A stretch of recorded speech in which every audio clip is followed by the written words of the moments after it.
tangerinetv! Hello everyone, as you can see from the title, this video is going to be about my personal experience with having gastric bypass weight loss surgery and being vegan after surgery. Just so if you're wondering, yes, I will be showing some like before and after pictures. There's not that many because I hated myself when I was morbidly obese. I thought I was hideous, gross monster, and I hated having my picture taken, but I will show you as much as I can.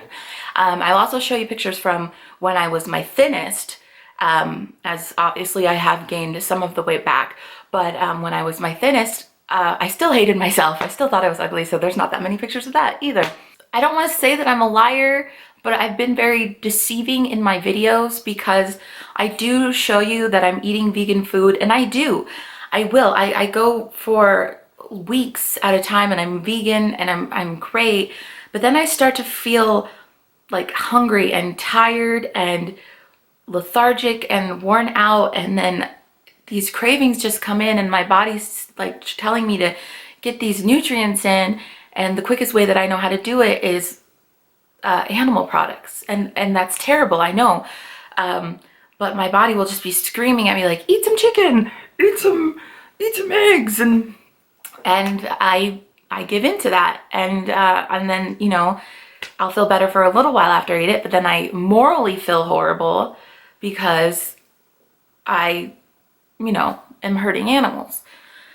So, you know, and I've been doing this for like almost a year where I'll be vegan and then I'll eat some eggs, I'll be vegan and then I'll eat some chicken, I'll be vegan and then I eat some cheese. When I was shooting, when you see me eating vegan things in my vlogs, that's because that is truly what I chose to eat. That's what I was eating at that time.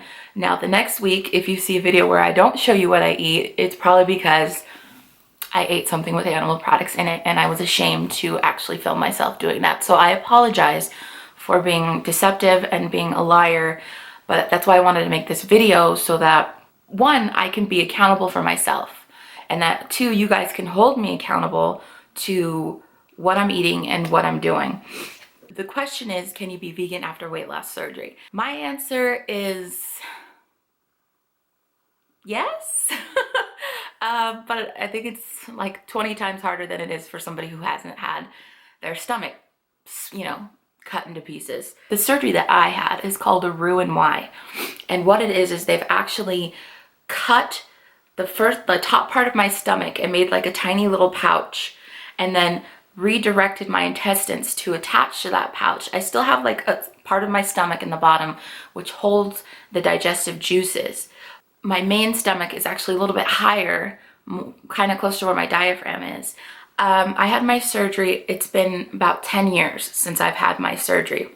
Now I will say, can you be vegan directly after weight loss surgery? No, I don't recommend it because your stomach is just way too small and there's no way you can get the proper nutrition solely on plant food. And I know people are already screaming saying, oh my God, well, that's just the way it is. I mean, when you have had a surgery that physically changes your digestive system, there's compromises that have to be made. Because when you get out, your stomach's about the size of an egg, maybe, is all you can fit in there. Now I'm a couple of years out, so my stomach's probably like maybe this big, like size of an ostrich egg maybe. So I can fit quite a bit more food in. But you know, when you're plant-based, you need to eat more. You can have the same amount of calories of an animal product and the same amount of calories with plant-based food, and the volume of food in the plant-based food is so much higher. So that's the issue I'm having, is just actually getting the food in. I actually asked one of the doctors that worked in the practice where I had my surgery if it was possible to be a vegan, because I was just having such a hard time being a vegan after weight loss surgery. And his answer was yes. His suggestion was to stay away from breads and pastas and solely stick to vegetables and legumes, which makes sense because breads and pastas, you know, if you get the good kinds, it's still good carbs, but the nutritional value of them is not high. And since your stomach is so small, you want to try to pack the foods in that have the most dense nutritional value in them as possible. And pastas and breads don't have that, and they expand in your stomach, so you take up all this space with something that doesn't have nutrient dense content, and then you're starving your body of proper nutrients. He also said to avoid processed food, which is, you know, like the vegan, the fake meats and the vegan fake cheeses and things like that. Because again, it's just filler with not nutrient dense components to it. Another reason why being a vegan was so attractive to me is because the idea that you can just eat and you don't have to necessarily, you're not having to restrict or count your calories. Like if you're eating whole plant-based foods, you can just eat and you're still healthy, and you don't have to get into that mindset of just restricting and dieting. And because I've been doing it, I was on that mindset for years. Before I had the surgery, I was on diet after diet after diet, and they were all just restriction or high protein or no carb, no fat, you know, those kinds of things. And then I would always fail and I would binge, and never truly lost any good amount of weight. And I got to the point where I was about 400 pounds. I used to weigh 400 pounds, and it was miserable. It was awful. So I opted to have gastric bypass surgery, and it changed my life. Don't get me wrong, I do not regret having the surgery. I feel like a lot of people, they'll listen and learn a lot about the surgery, but they still have this mindset of the surgery's gonna fix everything. And don't kid yourself if you say, oh, I don't feel that way. No, you do. You think everything's gonna be great, and the problem is I may have fixed this part, the physical part, but this up here was still broken.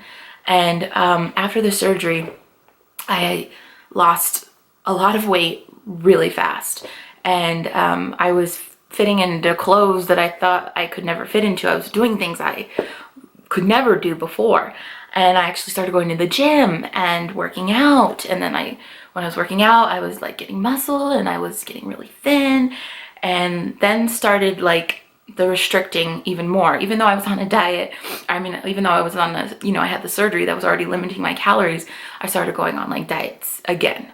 And I was, I don't want to say anorexic, but I became anorexic. I was gotten to the point where I would eat some days only 600 calories, mostly, but every day I tried to keep my calories under 1,000. And then I would exercise for 2+ hours every single day. And I got really thin, and I got really attracted to the idea that everybody was telling me, oh, you look so great, you're so good, you look so beautiful, you look awesome, you look great. And I just loved that attention, but I was like hurting myself.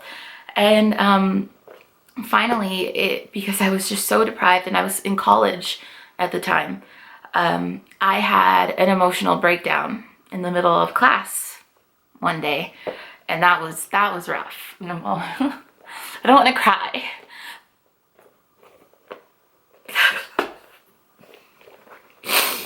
It was just hard because I had never been in a dark place like that.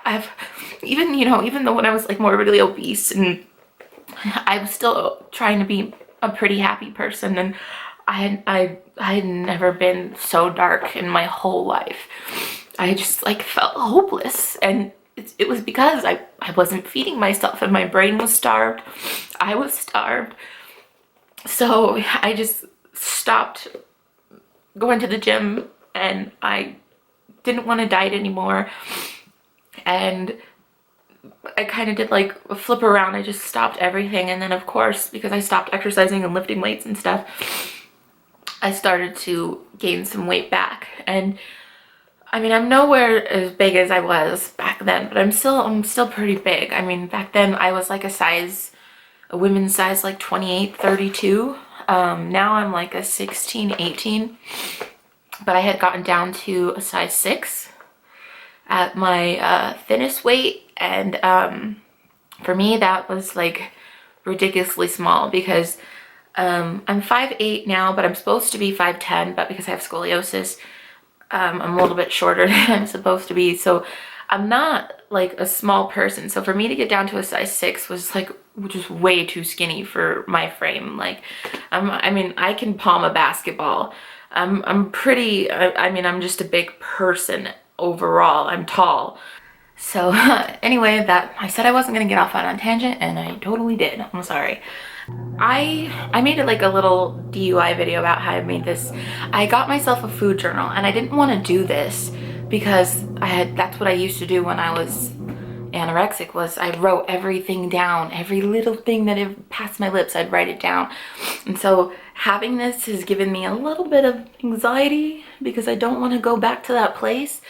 But this was the only way to figure out where I'm going wrong in being vegan. Just going through this, I will say, like, the days that I'm solely like plant-based and eating the whole foods, I can barely push about 1,600 calories.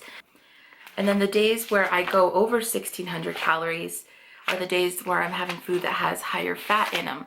So it's a difficult, this is a difficult journey because I've tried a couple of different styles, like eating like raw Tel4 style, and that's okay. But those were the days where, excuse me, I wasn't getting as much calories in. And then I do feel a little better when I eat more starch solution style, but I don't feel like I felt like I wasn't getting enough nutrients on that though. So I'm going to continue to write things down, and I'm hoping to maybe, I want to like find the answer and find the best way to diet, to eat, so that I can help others. And what am I talking about? I do want to be fully vegan. These past few years, I've been trying to become a better person mentally, in relationships with other people. I'm trying to be the best version of me. And I came to the conclusion that being a vegan is just a step in being the best version of me. Because being a vegan, I feel, is not only like good for your body, I feel like it's a spiritual thing, and that I'm being the best person that I can be because I'm not hurting anyone else. I'm being the best person I can be because what I'm doing is helping everyone else, not just myself. I'm helping the planet. I'm helping animals. So I feel like for me, being a vegan is the right choice for my soul. If I do have one word of advice for anybody considering having gastric bypass surgery is, I know it's easier said than done, but try to work on what's up here first. Learn to love yourself. Taking a step in, wanting to have surgery, I think is like a huge step. It's a first step of knowing that I don't want to be this way. I want to get the most out of life, and that's extremely important. So remember why you're having the surgery. Like, do you just want to have the surgery because you want to look pretty, or do you want to have the surgery because you actually want to live longer and happier? I would say get lots and lots of counseling before you even think about getting gastric bypass surgery. Talk to a psychiatrist. Seriously. Find the root of why you have gotten so big. I think it's mental when you become morbidly obese. There's something wrong in your brain that has caused you to get over 400 pounds like I did. And then that needs to get fixed because the knife isn't going to fix that part. It's not. So anyway, thank you everybody for watching, and I hope I could be a little bit helpful. And if anybody has any ideas about what I can do with my diet, being vegan and having such a small stomach, I am totally open to any suggestion. So anyway, thank you so much for watching. Bye-bye.